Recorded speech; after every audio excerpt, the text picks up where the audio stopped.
The black sedan moved quietly through the foggy London streets at midnight. Inside, two figures sat in complete silence, their faces hidden beneath dark hoods. The driver had been given specific instructions to avoid all main roads and take the longest possible route to their destination. William gripped Kate's hand tightly as they passed familiar landmarks that seemed strange and foreign in the darkness. 3 months had passed since they left Britain under mysterious circumstances. The official statement from the palace had been brief and confusing, mentioning only a private family matter that required immediate attention abroad. No one knew the real truth about why they had disappeared so suddenly, leaving behind their royal duties and public appearances without any clear explanation. Kate stared out the window at the empty streets, remembering how different everything had been just a few months ago. Back then, their days were filled with official engagements, charity events, and constant media attention. Every move they made was carefully planned and documented. Now they were sneaking back into their own country like criminals, hoping no one would recognize them. The car turned into a narrow alley behind a small hotel in South London. This was not the kind of place where royalty would normally stay. The building was old and unremarkable, with peeling paint and a flickering neon sign. But it was perfect for their needs because nobody would think to look for them here. William pulled his hood lower over his face as they stepped out of the car. The driver quickly unloaded 2 small suitcases and disappeared into the night without saying a word. They had learned to trust very few people during their time away, and even fewer people knew about their return to Britain. The hotel manager, a nervous man in his 50s, was waiting for them at the back entrance. He had been contacted earlier that day by someone claiming to represent important clients who needed absolute privacy. The generous payment he received in advance convinced him not to ask too many questions about his mysterious guests. Their room was small and simple, nothing like the luxury they were accustomed to. Kate sat on the edge of the narrow bed and finally removed her hood, revealing tired eyes and concern written across her face. William paced nervously by the window, carefully peering through the curtains at the street below. They had returned to Britain with a dangerous secret, one that could change everything if it came to light. During their time abroad, they had uncovered information that painted certain powerful people in a very different light than the public knew. What they had discovered was so shocking that they feared for their safety, which was why they had stayed away for so long. But now circumstances had forced their hand. Someone close to them was in serious trouble, and they were the only ones who could help. The evidence they possessed could save an innocent person from a terrible fate, but using it would mean exposing themselves to enormous risk. William stopped pacing and turned to face Kate. Tomorrow they would need to make contact with the one person they believed they could trust. It would be dangerous to reveal their location, but they had no choice. The person they needed to save was running out of time, and every day they delayed made the situation worse. Kate reached into her suitcase and pulled out a small encrypted phone they had been using to communicate during their absence. She had memorized the number they needed to call, but her hands trembled slightly as she prepared to dial. Once they made this call, there would be no turning back. They would be committed to a course of action that could either save someone's life or destroy their own.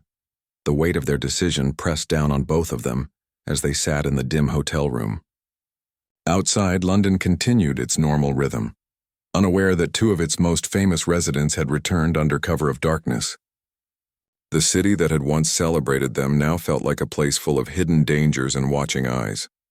William checked his watch and realized it was almost time. In just a few hours, they would need to take the first step in their dangerous plan. Everything they had worked for, everything they believed in, was about to be put to the ultimate test. Their unexpected return to Britain was only the beginning of what promised to be the most challenging period of their lives. The morning sun cast long shadows across Hyde Park as William walked alone along the serpentine path.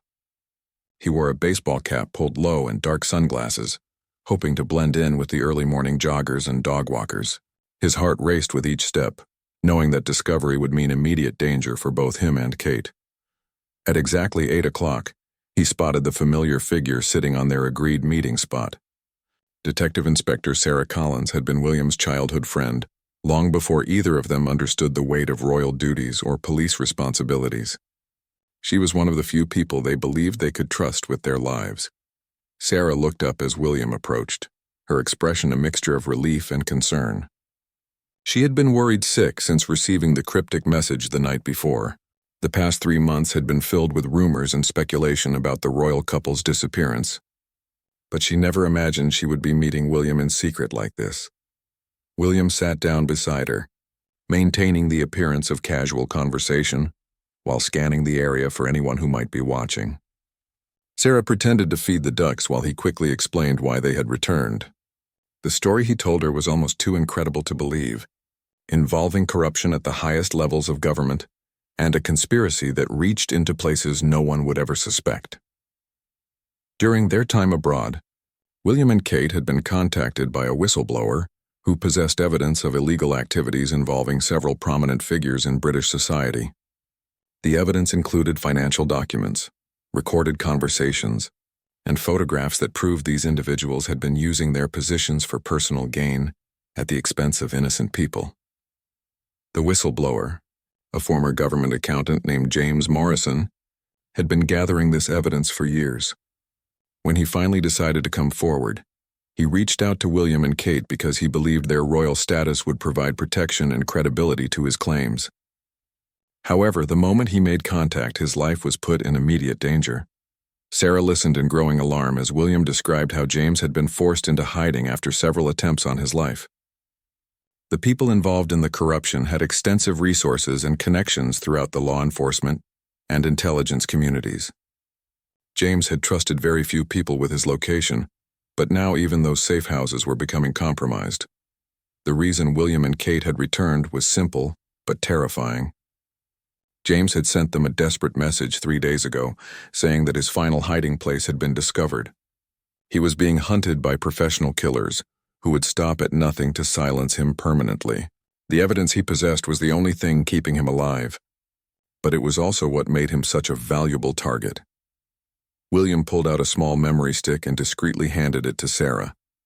This contained copies of some of the evidence James had gathered, enough to prove that his claims were legitimate, but not enough to expose the full scope of the conspiracy. Sarah slipped it into her pocket without looking at it, understanding the enormous risk William was taking by sharing this information. The plan they had developed was dangerous but necessary. Sarah would use her position in the police force to verify the evidence and identify trustworthy colleagues who could help protect James. Meanwhile, William and Kate would attempt to make contact with James and coordinate his safe extraction from his current hiding place. However, they all knew that powerful people were already searching for the royal couple. Their sudden disappearance 3 months ago had not gone unnoticed, and their return would certainly trigger increased surveillance and investigation. Every move they made was potentially being watched by people who wanted them silenced just as much as they wanted James eliminated. Sarah stood up to leave, but not before giving William a final warning. She had heard rumors within the police force about unusual activity involving high-level security operations. Someone with significant authority had been asking questions about the royal couple's whereabouts and demanding immediate notification if they were spotted anywhere in Britain. As Sarah walked away, William remained on the bench for several more minutes, processing the gravity of their situation. They were not just trying to save James Morrison's life. They were potentially exposing themselves to the same deadly forces that were hunting him. The evidence they possessed could bring down some of the most powerful people in the country, but using it would make them permanent targets.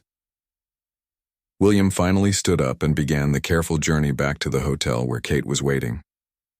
He took a circuitous route through several different neighborhoods, stopping frequently to check if anyone was following him. The paranoia that had developed during their months abroad was now proving to be a valuable survival skill. When he arrived back at the hotel, Kate was sitting by the window with her laptop open, monitoring news websites and social media for any sign that their presence in London had been detected. So far, everything appeared normal, but they both knew that their window of opportunity was rapidly closing.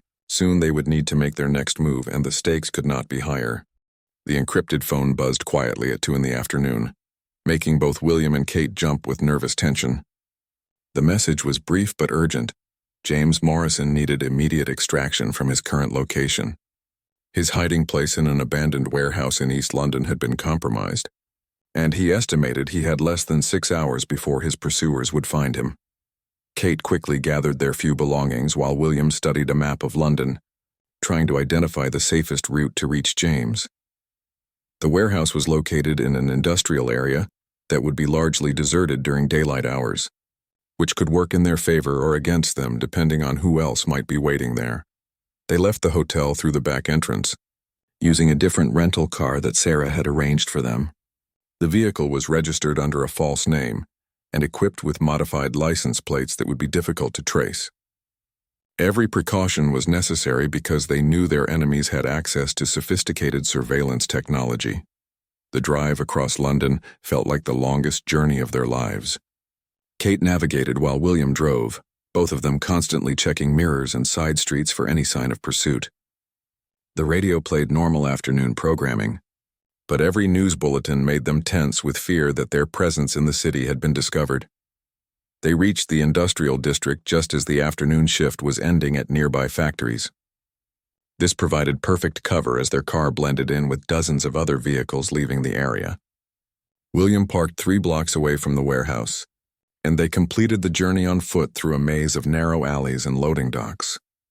The warehouse appeared empty from the outside, its windows boarded up and its entrance secured with rusty chains.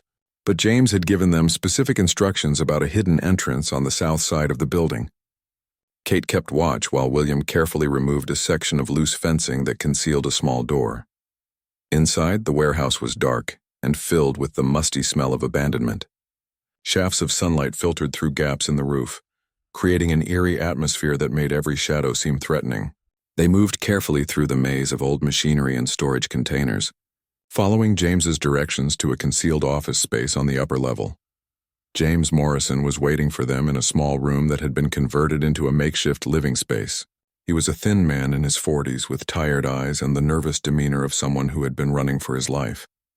The past few months had clearly taken a terrible toll on his physical and mental health. He greeted them with a mixture of relief and apology. He never intended to put them in danger, but the evidence he possessed was too important to keep hidden. The corruption he had uncovered involved millions of pounds being diverted from public programs intended to help the most vulnerable members of society. Children's hospitals had been denied funding, while the money disappeared into private accounts belonging to government officials and their associates. James showed them additional evidence he had gathered since their last communication.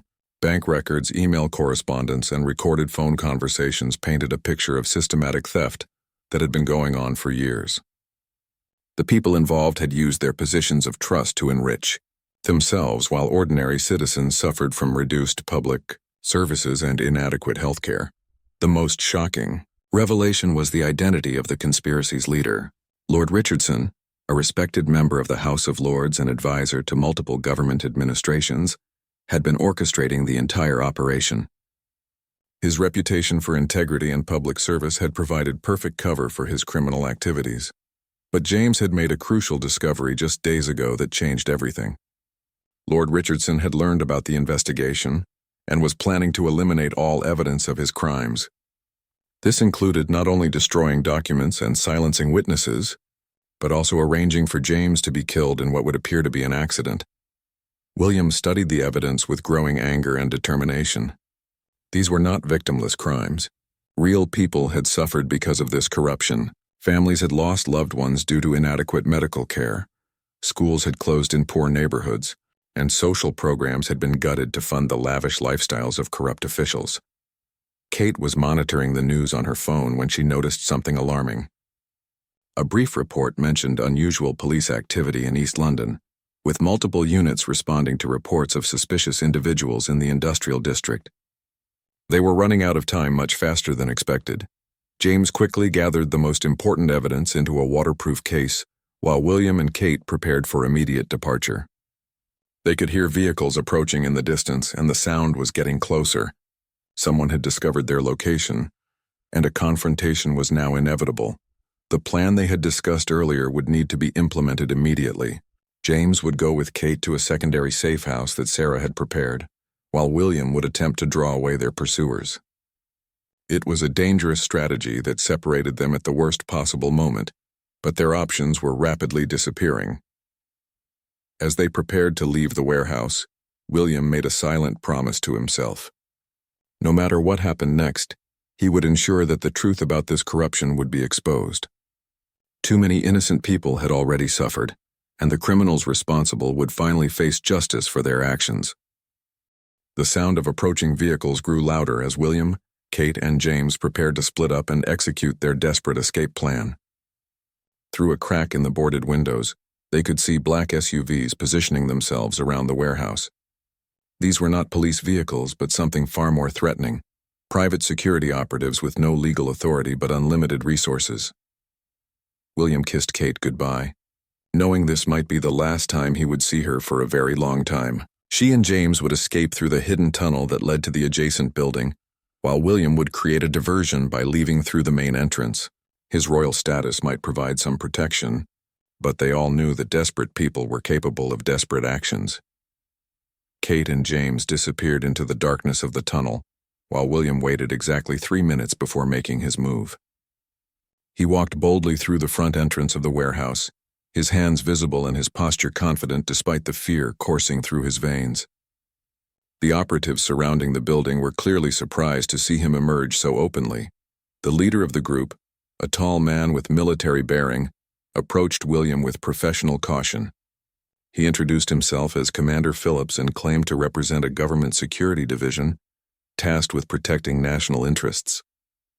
His words were polite, but his eyes were cold, and William immediately understood that this man would kill him without hesitation, if ordered to do so.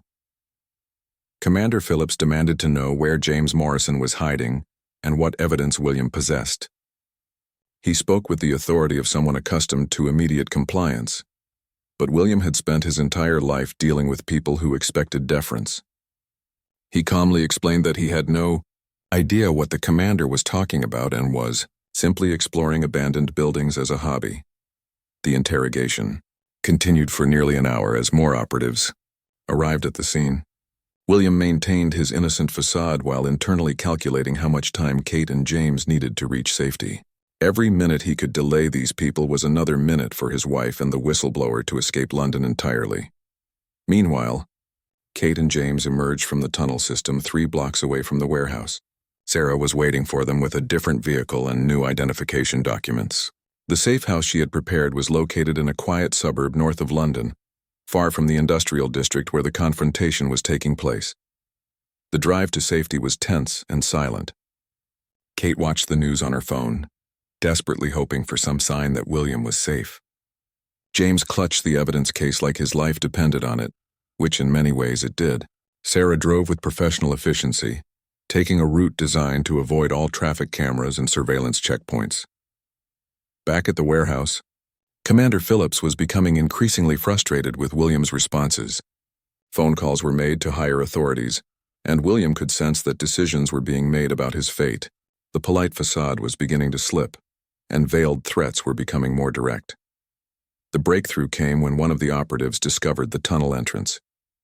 Commander Phillips realized immediately that his quarry had escaped while William kept them occupied. His anger was controlled but unmistakable, and William knew that his usefulness as a diversion was coming to an end. However, William had one final card to play.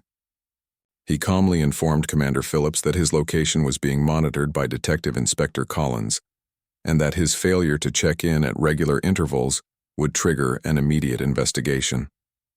This was partially true, though Sarah's ability to help him was limited by her position within the police force.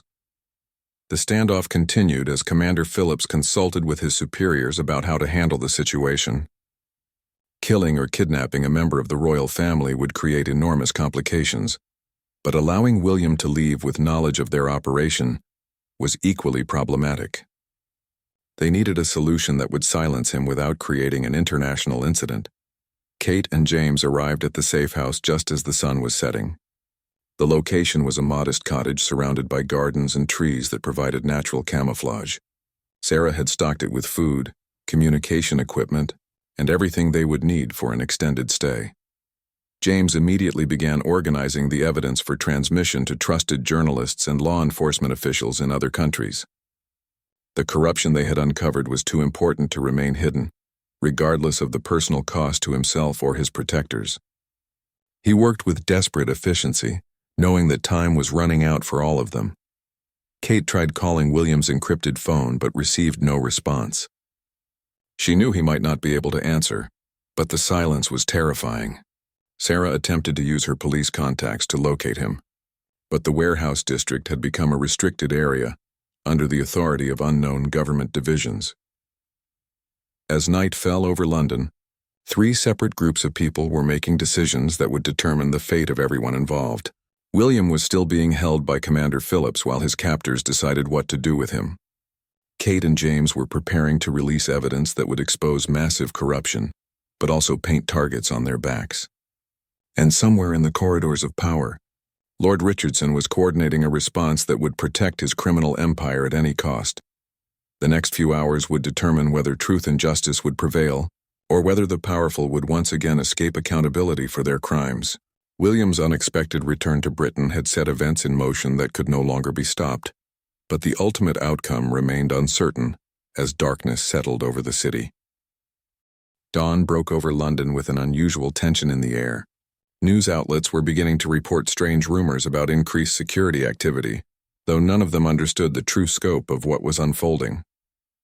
William had been held overnight in a secure facility outside the city, while Kate and James worked frantically to prepare their evidence for release.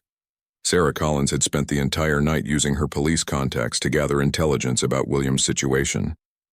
What she discovered was deeply troubling.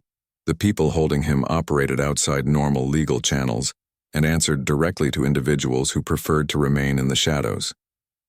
Her attempts to locate him through official means had been blocked at every level. At the safe house, Kate had made a difficult decision. Despite the personal risk, she contacted a trusted journalist from an international news organization who had covered royal affairs for many years. Margaret Chen was known for her integrity and her willingness to investigate powerful people, regardless of the consequences to her own career. Margaret arrived at the cottage before sunrise, bringing with her a small team of investigative specialists. She had worked on corruption cases before and understood the dangers involved in exposing high-level criminal activity. When James showed her the evidence he had gathered, her expression grew increasingly grave. The financial documents revealed a pattern of theft that was staggering in its scope and audacity. Over the past 5 years, more than £50 million had been diverted from public programs and channeled into private accounts.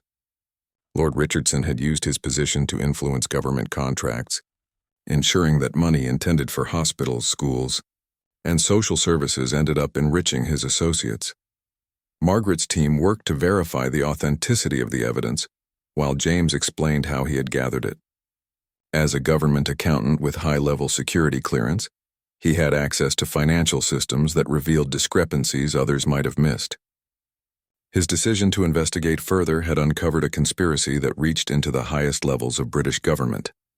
Meanwhile, William was being transported to a new location for what his captors described as a more serious conversation. Commander Phillips had been replaced by someone even more intimidating, a woman who introduced herself only as Director Walsh. Her approach was more psychological than physical, but William sensed that she was far more dangerous than anyone he had previously encountered. Director Walsh explained that William had inadvertently stumbled into a matter of national security. The people he was trying to protect were terrorists who were using financial fraud to fund anti-government activities. She showed him carefully edited documents that seemed to support this claim, though William suspected they were fabricated or taken out of context. The psychological pressure was intense and professionally applied. Director Walsh alternated between sympathy and veiled threats, suggesting that William's cooperation would be rewarded, while his resistance would have consequences for both him and Kate. She claimed to know their exact location and implied that Kate's safety depended on William's willingness to distance himself from James Morrison. Back at the cottage, Kate was facing her own crisis of confidence. The evidence they possessed was explosive, but releasing it would certainly trigger a massive response from the people involved in the corruption. Margaret Chen had warned her that once this information became public, there would be no protection from the inevitable retaliation. James had no such doubts about their course of action. He had seen the human cost of the corruption firsthand: children who died because hospital equipment was never purchased, elderly people who suffered in underfunded care facilities, and families who lost their homes because social programs were gutted to fund criminal profits. His moral conviction was absolute, regardless of the personal cost. The breakthrough came when Sarah arrived with crucial information. Through her police contacts, she had learned that Director Walsh was not operating under any legitimate government authority. The security division she claimed to represent had been disbanded years ago, and her current activities were being conducted on behalf of private interests with no legal standing. This revelation changed everything about William's situation. He was not being held by government agents protecting national security, but by criminals attempting to cover up their own illegal activities. Sarah immediately began coordinating with trusted colleagues to organize a rescue operation, though they would need to act quickly before William was moved again. Margaret Chen made the decision to accelerate their timeline for releasing the evidence. Her investigation had confirmed that James's documents were genuine, and that the corruption was even worse than initially suspected. She contacted news organizations around the world to ensure that the story would be published simultaneously, making it impossible for the conspirators to suppress the information. Kate prepared a video statement explaining why she and William had felt compelled to take these extraordinary actions. Her words were carefully chosen to convey both the gravity of the situation and their determination to see justice done. She knew that this statement would change their lives forever, but the alternative was to allow innocent people to continue suffering while criminals prospered. As the morning progressed, multiple groups of people were racing against time to achieve their objectives. William was being pressured to renounce James Morrison and distance himself from the corruption investigation. Kate and James were finalizing preparations to release evidence that would expose massive criminal activity. Sarah was organizing a police operation to rescue William from his illegal detention. The next few hours would determine whether the truth would emerge or whether the powerful would succeed in silencing everyone who threatened their criminal enterprise. London was about to experience a crisis that would test the very foundations of justice and accountability in British society. The unexpected return of William and Kate had triggered events that would soon capture the attention of the entire world. The morning of reckoning arrived with Margaret Chen's news organization preparing to publish the corruption exposé simultaneously across multiple countries. Kate watched nervously as James made final preparations to the evidence package that would destroy Lord Richardson's criminal empire, but also put all their lives in immediate danger. Sarah Collins had assembled a small team of trusted police officers who were willing to risk their careers to rescue William. The facility where he was being held was a private security compound that operated outside normal legal oversight. Any raid on the location would need to be swift and decisive, with no room for error or hesitation. William had endured 12 hours of psychological pressure from Director Walsh, but his resolve remained unbroken. He understood now that these people had no legitimate authority and were simply criminals trying to protect their illegal activities.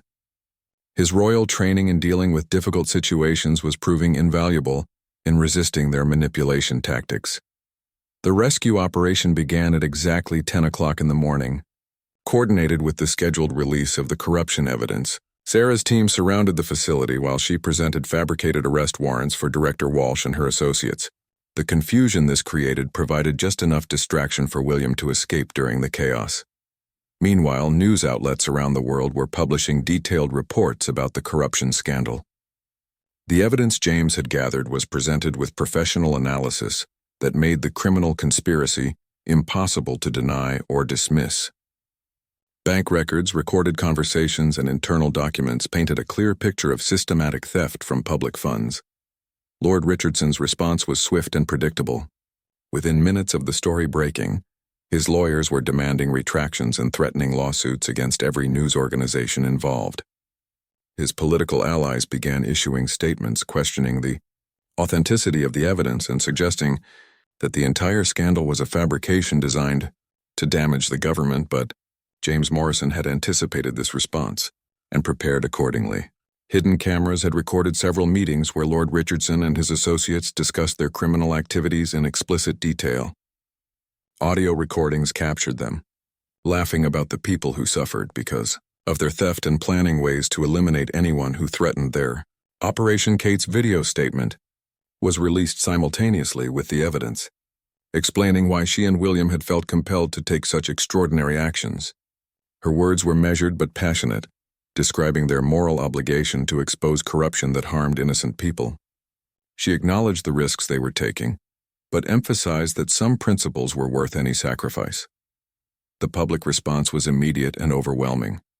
Social media exploded with outrage as people realized the scale of the theft that had been occurring while public services deteriorated.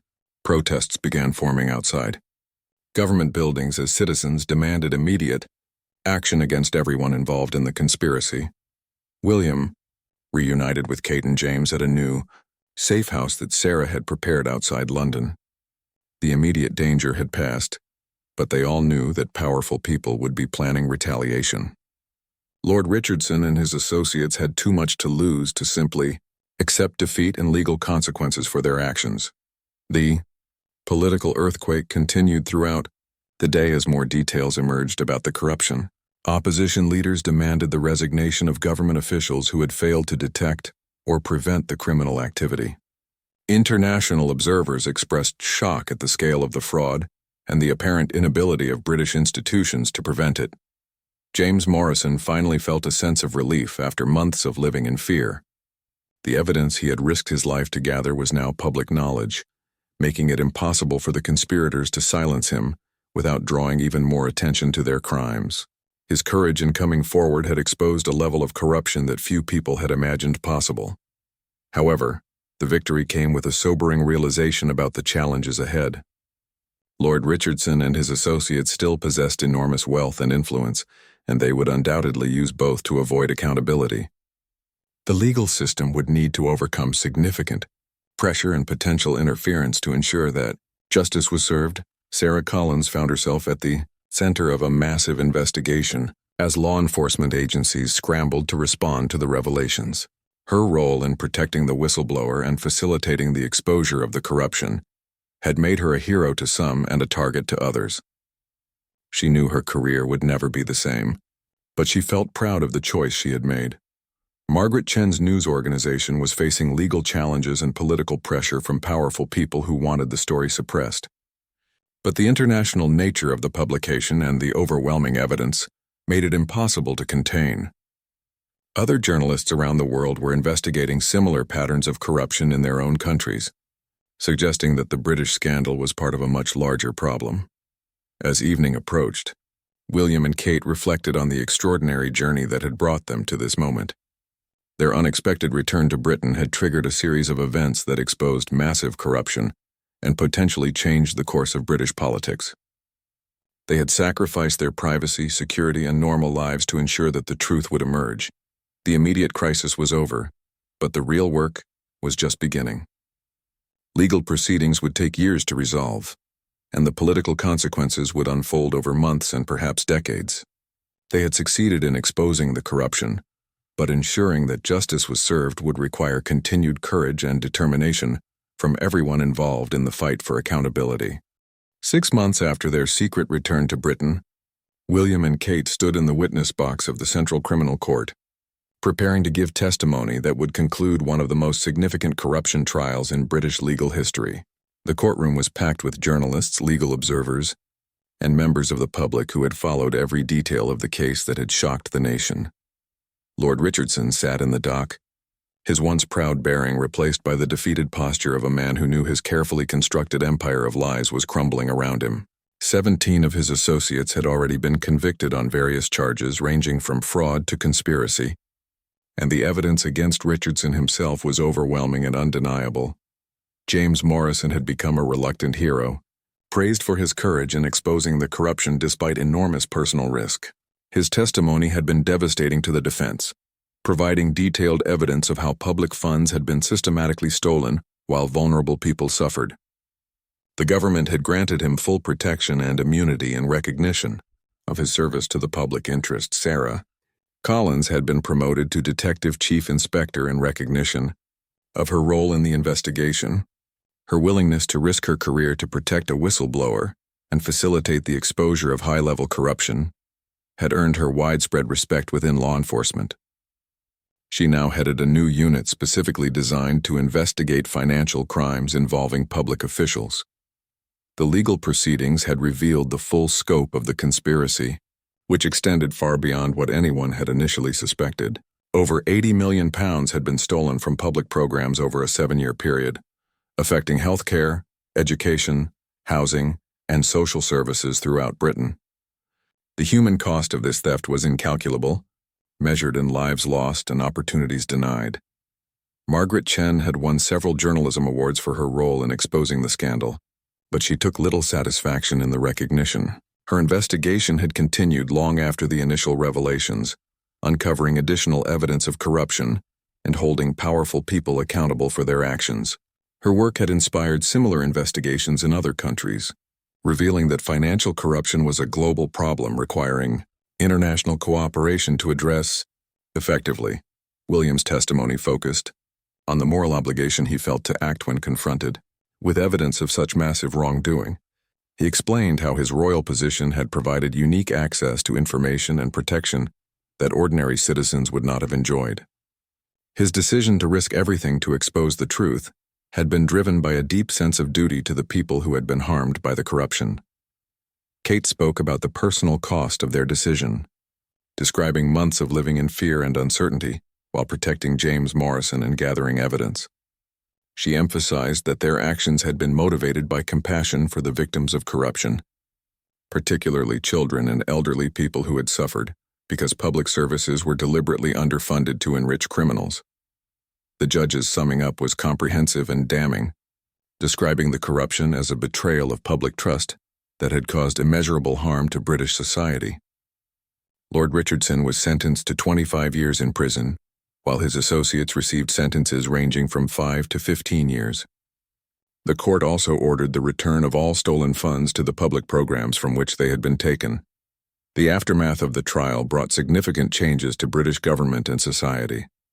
New oversight mechanisms were established to prevent similar corruption in the future, with independent monitoring of public expenditure and enhanced protection for whistleblowers.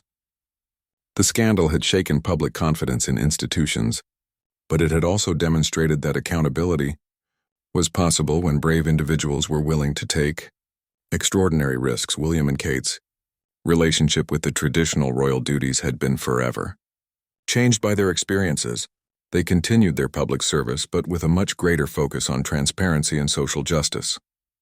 Their willingness to challenge powerful interests had earned them enormous public respect, even as it had made their lives more complicated and potentially dangerous. James Morrison used his experience to establish a foundation dedicated to protecting whistleblowers and investigating financial corruption. His work continued to expose wrongdoing in both public and private sectors, demonstrating that the fight against corruption required constant vigilance and courage. From ordinary citizens willing to speak truth to power, the international impact of the British corruption scandal had been profound, inspiring similar investigations and reforms in countries around the world. Financial transparency organizations had used the case as a model for how to effectively expose high-level corruption and ensure accountability for public officials who betrayed their trust. As they left the courthouse after Richardson's sentencing, William and Kate reflected on the extraordinary journey that had begun with their secret return to Britain.